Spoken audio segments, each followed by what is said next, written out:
DM news Gujarati.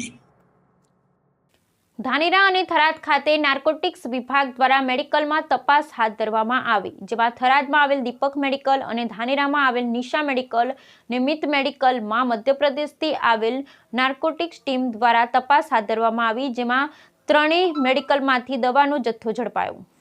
Dhanera Tharad ખાતે narcotic વિભાગ દ્વારા મેડિકલમાં તપાસ હાથ ધરવામાં આવી હતી, જેમાં થરાદ ખાતે દીપક મેડિકલ અને ધાનેરા ખાતે નિશા મેડિકલ ને મિત મેડિકલમાં મધ્યપ્રદેશથી આવેલ નાર્કોટિક ટીમ દ્વારા તપાસ હાથ ધરવામાં આવી હતી, જેમાં ત્રણેય મેડિકલમાંથી શંકાસ્પદ દવાઓનો જથ્થો પકડાયો હતો। તમામ દવાઓનો જથ્થો સીલ કરી થરાદ અને ધાનેરા મેડિકલ પ્રોપાઇટરની અટકાયત કરવામાં આવી હતી। નાર્કોટિક ટીમે દવાના જથ્થા સાથે બંને માલિકોને ગાડીમાં સાથે લઈ ગયા હતા, જે આજે બનાસકાંઠા જિલ્લા કોર્ટમાં રજૂ કરવામાં આવશે। મેડિકલમાં નાર્કોટિક વિભાગની તપાસ શરૂ થતાં અનેક મેડિકલ ચાલકોમાં ફફડાટ ફેલાયો હતો। જો આ ત્રણ મેડિકલમાં તપાસે દરિયામાંથી લોટો પાણી ભર્યા સમાન છે। બોર્ડર વિસ્તારની અનેક મેડિકલમાં શંકાસ્પદ દવાઓ ખુલ્લેઆમ વેચાણ થઈ રહ્યું છે, ત્યારે બીજી મેડિકલ સામે પણ ક્યારે તપાસ થશે એ જોવાનું રહ્યું। यहाँ पे मैं केंद्रीय नार्कोटिक्स ब्यूरो नीमच से उपनिरीक्षक विजेंद्र कुमार, यहाँ पे हमने एक आसूचना मिली थी कि यहाँ पे अवैध स्वाभाविक मनप्रावी दवाइयों का धंधा हो रहा है, तो उसको हमने रेड करी। उसमें हमें कुछ NRX ड्रग्स की मेडिसिन मिली है, उनको हमने सीज किया है।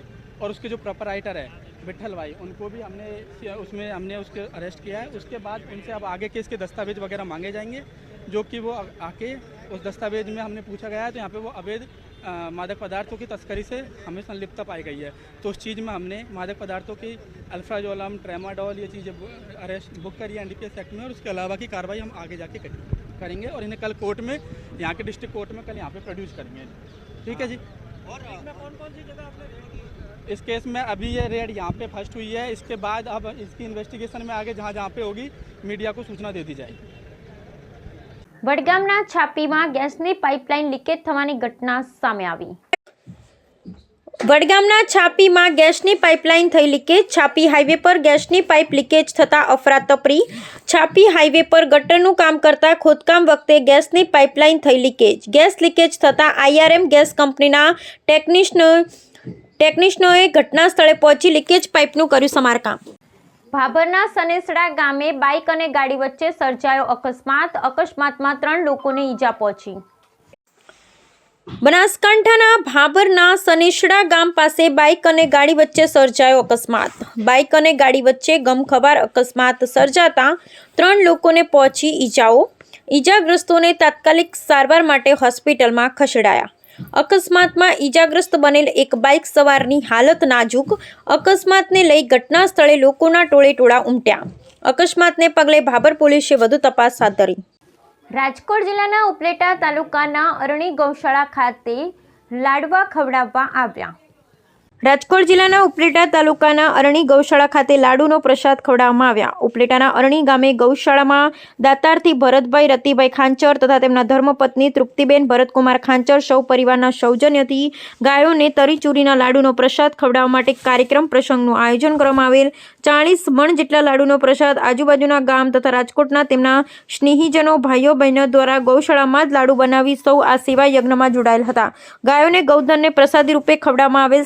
સાથે હાજર રહેલ તેમના સ્નેહીજનો, અમારા ટ્રસ્ટી શ્રીઓ, કારોબારી સભ્ય, સ્વયંસેવક ભાઈઓ બહેનો એ ભોજન પ્રસાદ લેવડાવવામાં આવેલ। ટ્રસ્ટીઓ તકબ અમો, સુરેશભાઈ ડેડકિયા ટ્રસ્ટીથી તથા રસિકભાઈ લાલાણી મેનેજીએ પ્રસંગમાં સામેલ થયેલ અને આ કેમ્પમાં મેનેજર ગોવાળની ટીમ, તમામ સ્વયંસેવક બહેનો, ભાઈઓ, કાર્યકરો દરેકનો આભાર વ્યક્ત કરાયો હતો।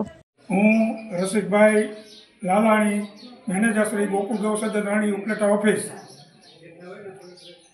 આ કાર્યક્રમ જે આપણે છે દિયા બરાબર લાડવાનો શું અનુસંધાને શું છે?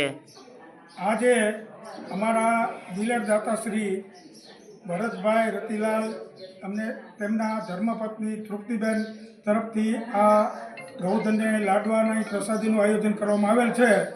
એ તકે અમારી ગૌશાળા પરિવાર વતી અમે તેમને ખૂબ ખૂબ ધન્યવાદ સાથે શુભેચ્છા આપીએ છીએ। મણ લોટના કુલ 800 કિલો લાડુ ગાયોને નિરણવામાં આવશે, જેમાં ગાયોની પ્રસાદીના ભાગે વડાળીથી બહેનો ભાઈઓ, અરણીથી બહેનો ભાઈઓ, અમારા કાર્યકર મિત્રો, સ્વયંસેવકો તેમજ ઉપલેટાથી પધારેલા અમારા બહેનો ટ્રસ્ટીશ્રીઓ સર્વેએ આ પ્રસંગે હાજરી આપી અને આ કાર્યક્રમને વધારે અને વધારે ફેલાવો થાય અને ગાયોને લાડવા માટે બીજાને પ્રેરણા મળે એવા અમારા વીકેવાળા અશોકભાઈએ પણ આની પહેલાં 65,000નું ગોકુળ ગૌસદન અરણીમાં ગાયોને લાડવામાં નિરણ કરેલ હતું અને ત્યારે પણ અરણીથી વડાળીથી ઉપલેટાથી આજુબાજુના ગામોને ગૌ માતાની પ્રેરણાથી બધા સેવા દેવા બહેનો ભાઈઓ જે આવેલ છે એ બધાનો ખૂબ ખૂબ આભાર. આ તકે અરણી ગોકુળ ગૌસદન દાતા તથા બહેનો ભાઈઓ સૌનો આભાર માની અને વિરમું છું. અસ્તુ ગૌ માતા. ધાનેરામાં આવેલ ઉપવેદ સ્કૂલ ખાતે એન્યુઅલ ફંક્શન કાર્યક્રમ યોજાયો. વિદ્યાર્થી ભાઈઓ બહેનો દ્વારા વિવિધ સાંસ્કૃતિક કાર્યક્રમ કરી લોકોને મોહિત કર્યા. ધાનેરામાં આવેલ ઉપવેદ સ્કૂલ ખાતે એન્યુઅલ ફંક્શન કાર્યક્રમ યોજાયો. વિદ્યાર્થી ભાઈઓ બહેનો દ્વારા વિવિધ સાંસ્કૃતિક કાર્યક્રમ કરી લોકોને મોહિત કર્યા. દર વર્ષની જેમ આ વર્ષે પણ ધાનેરામાં આવેલ ઉપવેદ સ્કૂલ ખાતે એન્યુઅલ ફંક્શન કાર્યક્રમનું આયોજન કરવામાં આવ્યું હતું. આ કાર્યક્રમનું ઉદ્ઘાટન મહંત શ્રી 1008 શિવપુરી ગુરુજી જીવણપુરીજી મહારાજ નેનાવા તેમજ સંતો મહંતો તેમજ રાજકીય આગેવાન ભગવાનદાસ પટેલ તેમજ પૂર્વ મંત્રી હરજીવનભાઈ પટેલ તેમજ આગેવાનો ડોક્ટરો પત્રકારનું સાલ ઓઢાડી સન્માન કરવામાં આવ્યું હતું. ઉપવેદ સ્કૂલના એમડી મયુર ઠાકર અને તેમના સ્ટાફ દ્વારા ખૂબ જ સુંદર આયોજન કરવામાં આવ્યું અને આ કાર્યક્રમનું નામ મેં સમય હું નામ આપવામાં આવ્યું હતું.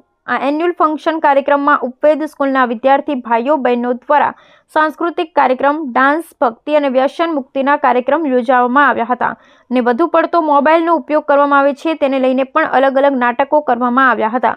ભૂતકાળ વિશેના પણ કાર્યક્રમ કરવામાં આવ્યા હતા. મોડી રાત્રિ સુધી આ કાર્યક્રમ ચાલુ રહ્યો હતો અને વિદ્યાર્થી ભાઈઓ બહેનોએ કરેલા કાર્યક્રમને લઈ વાલીઓ તેમજ લોકોએ બાળકોને પ્રોત્સાહિત પણ કરવામાં આવ્યા હતા. તેમજ ઉપવેદ શાળામાં સારી પ્રસિદ્ધિ મેળવનાર વિદ્યાર્થીઓનું પણ સન્માન કરવામાં આવ્યું હતું અને સ્પોર્ટમાં ભાગ લેનારા વાલીઓની પણ સારી પ્રસિદ્ધિ મેળવનાર વાલીઓનું સન્માન કરવામાં આવ્યું. આમ ધાનેરામાં આવેલા ઉપવેદ સ્કૂલમાં એન્યુઅલ ફંક્શનનું ખૂબ જ સુંદર આયોજન કરવામાં આવ્યું અને લોકોએ શાળાના એમડી મયુર ઠાકર અને તેમના સ્ટાફને અભિનંદન પાઠવ્યા હતા.